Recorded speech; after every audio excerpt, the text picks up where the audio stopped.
ডোটা নিয়ে দেখাচ্ছে কতটা নরম হয়েছে, মিহি হয়েছে। তো নিয়ে নেওয়ার পরে এবার যেইখানে বেলেন চেকি থাকে সেই বেলেনের উপরে একটু ঘি মাখিয়ে ভালো করে মন্ডটা বেলতে হবে।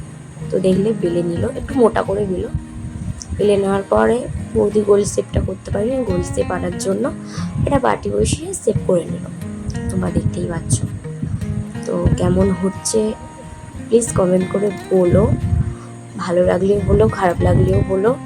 প্লিজ কমেন্ট করো, শেয়ার করো, আর লাইক সাবস্ক্রাইব প্লিজ করে দিও চ্যানেলটাকে। তো দেখে নিলে মানে গরিবের সংসার বলে না, গরিবের ঘর। বৌদির কাছে একটাও ছুরি নেই, দেখতেই পাচ্ছ। তাই জন্য চামচের পিছনটা দিয়ে কেটে নিল।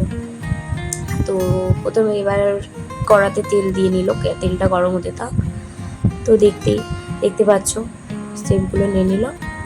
আর ভালো কথা যেটা বলছিলাম যে তো নতুন ভিডিও করছি, বুঝতেই পারছো, কিছু যদি মিস্টেক হয় তো আমাদের চান্স দিও, আমরা শুধরে নেব। আর ভালো লাগলেও কমেন্ট করে জানাবে, খারাপ লাগলেও কমেন্ট করে জানাবে। যেখানে খারাপ লাগছে আমরা ঠিকঠাক করে নেব। তো আমাদের পাশে দেখো।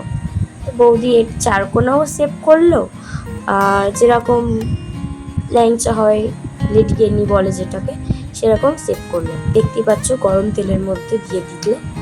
তো এখন ভাজতে থাকবে, ভালো করেই দেখছো। দেখো কেমন তেলটার ভিতর কিরম ফুটছে, পুরো গরম তেল। তো দেওয়ার পরে এই ভাজা কমপ্লিট। দেখতে পাচ্ছ পুরো লাল হয়ে গেছে ভেজে, ভাজা কমপ্লিট হয়ে গেল। এপুট করে আর একবার ভেজে নিচ্ছে ভালো করে, ভালো কড়মড়ে হয়েছিল ভাজার পরে। তো এবার তুলে নিচ্ছে থালায়। দেখো এখনো এটা হলো একবার দেওয়া হয়েছে, এখনো ওইগুলো বাকি ছিল।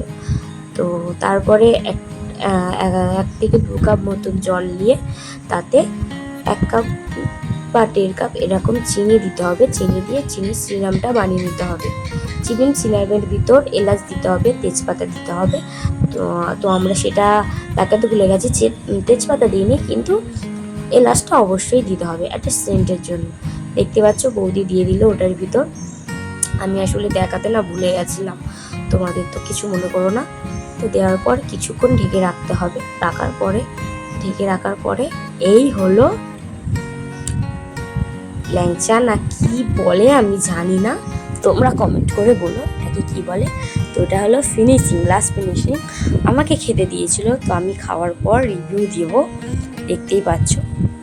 তো আমি খেলাম, দেখো আমি খাচ্ছি, খাওয়ার পর রিভিউ দিচ্ছি। মানে সত্যি খুব টেস্টফুলি হয়েছিল, এত দারুণ খেতে হয়েছিল। তো তোমরা অবশ্যই বাড়িতে বানিও, আর অবশ্যই কমেন্ট করে বলো যে এই মিষ্টিটার নাম কি।